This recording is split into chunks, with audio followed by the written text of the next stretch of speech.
Camerounaises, Camerounais, mes chers compatriotes, le Conseil constitutionnel vient de déclarer M. Paul Biya vainqueur de l'élection présidentielle du 7 octobre 2018.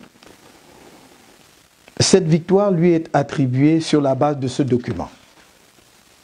Le procès-verbal des travaux de la Commission nationale de recensement général des votes. Mais ce document, pourtant officiel, contient des chiffres qui sont faux. Tenez par exemple, dans le centre, il est attribué à M. Biya 331 719 voix. Mais quand on additionne les voix obtenues par ce candidat dans les différents départements du centre, il obtient ou obtiendrait 475 231 voix. On attribue à Maurice Kamto, votre humble serviteur, 12 936 voix. Quand on additionne les chiffres que j'ai obtenus dans les différents départements du centre, le total fait 102 604 voix. On attribue au candidat Libby Cabral 33 306 voix. Mais quand on additionne les voix obtenues par ce candidat dans divers départements du centre, il obtiendrait en réalité 65 004 voix. Et ce ne sont pas les seuls exemples de faux chiffres contenus dans ce document.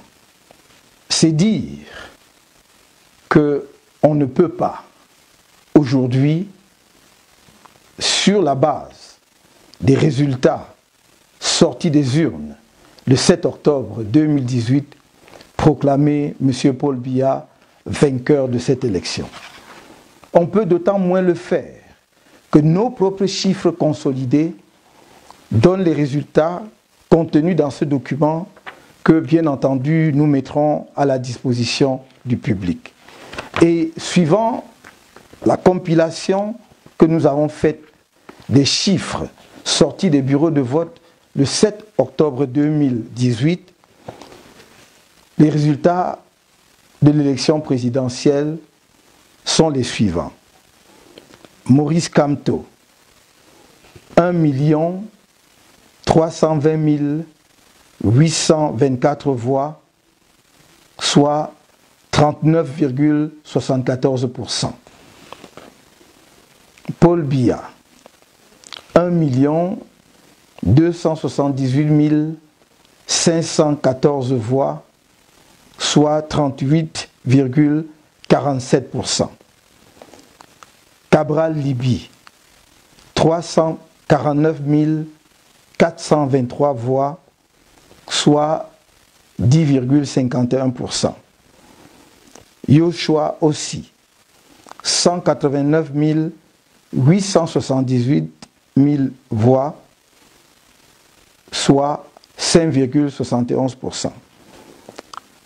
Ndamjoya Adamou, 70 878 voix, soit 2,13%. Garga Aman Hadji, 1,75% correspondant à 58 248 voix.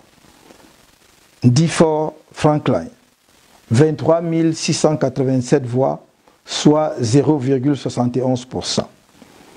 Serge Espoir Matomba, 19 704 voix, soit 0,59%. Akere Mouna, 12 262 voix, soit 0,37% des voix. Au regard de ce que je viens de vous présenter, je suis amené à faire la déclaration suivante.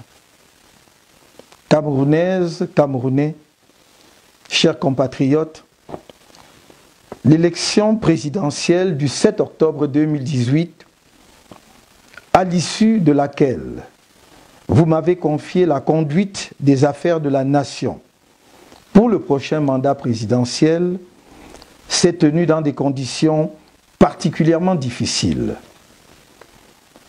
Elles ont été régies par un code électoral non consensuel contenant plusieurs dispositions favorisant les fraudes massives, organisées par une institution à l'indépendance douteuse et supervisée par un conseil constitutionnel dont la quasi-totalité des membres sont des militants du parti au pouvoir, le RDPC, tous nommés de façon discrétionnaire par le président sortant. À ce déséquilibre institutionnel s'est ajouté un climat sécuritaire délétère. Aux menaces d'attentats de la secte terroriste Boko Haram dans l'extrême nord du pays s'est ajoutée une crise politique aiguë qui, mal gérée par le régime, a dégénéré en un conflit armé dans les deux régions anglophones du pays. Aucun candidat n'a pu y battre campagne et les conditions de sécurité n'ont pas permis aux populations désemparées et abandonnées à elles-mêmes de participer au scrutin. Comme d'habitude, l'élection a été émaillée de nombreuses irrégularités et de fraudes massives et franchement barbares avant, pendant et après le scrutin. À ce sujet, j'invite chacun à consulter le document intitulé « Ce que les Camerounais doivent savoir sur le scrutin du 7 octobre 2018 » disponible sur notre site officiel. Durant les 2 jours d'audience au Conseil constitutionnel, concernant nos revendications, nous avons été en mesure de montrer à l'opinion nationale et internationale que les résultats de cette élection, que le pouvoir vient de proclamer à la faveur de M. Paul Biya, sont basés sur de fausses données fabriquées avec l'assistance d'informaticiens et de statisticiens à la solde du régime. Ces résultats n'ont rien à voir avec ce qui s'est passé sur le terrain le 7 octobre 2018.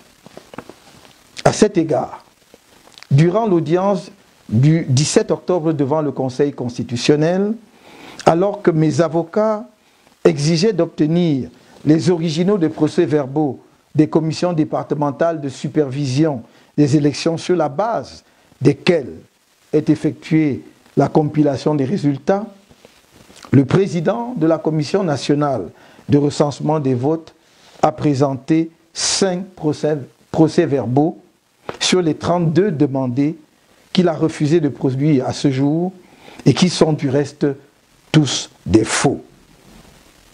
Sur 5 des procès-verbaux finalement présentés, 4 se sont avérés effectivement faux.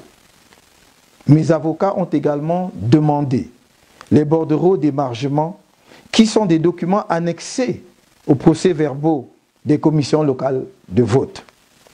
Ces bordereaux d'émargement, détenus par ELECAM, constituent des preuves irréfutables pour déterminer ceux qui ont effectivement voté. Cette requête a été également rejetée. Pour montrer l'enchevêtrement de toutes les institutions en charge des élections sous le contrôle d'un individu, le chef de l'État, par ailleurs candidat à cette élection, il suffit de relever que, selon le code électoral, un membre du Conseil constitutionnel est nommé président de la Commission nationale de recensement des votes par le président du dit Conseil.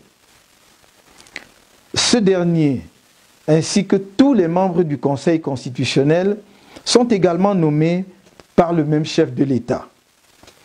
Il en est de même de tous les membres du supposé organe indépendant de gestion des élections, Elections Cameroun, couramment appelé ELECAM, auquel il faut enfin ajouter le ministère chargé de l'administration territoriale.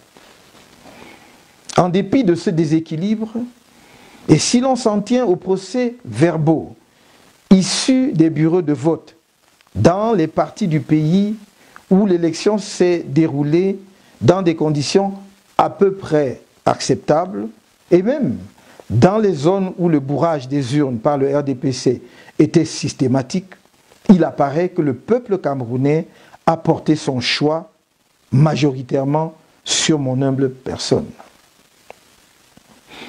La coalition et moi-même continuons dès lors de revendiquer ma victoire à cette élection conformément à la vérité des urnes au soir du 7 octobre 2018.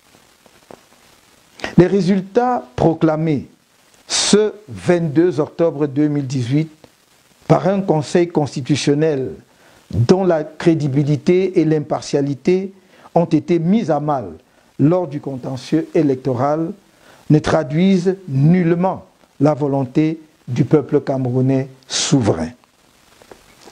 Au regard de ce qui précède, nous rejetons solennellement et catégoriquement ces résultats fabriqués et refusons de reconnaître la légitimité du chef de l'État ainsi désigné par ses obligés et non par les électeurs camerounais. Respectueux de la volonté du peuple, nous entendons assumer la mission qu'il nous a confiée. Dans cet esprit, nous attendons rester auprès du peuple camerounais et défendre avec lui sa victoire. Le Conseil constitutionnel ayant refusé de comparer les résultats sortis des urnes, bureau de vote par bureau de vote, avec ceux concoctés dans les officines du parti au pouvoir, nous utiliserons tous les moyens de droit pour faire rétablir la vérité des urnes. J'en appelle au peuple camerounais à rester mobilisé et à une résistance déterminée à la forfaiture. Vive le Cameroun!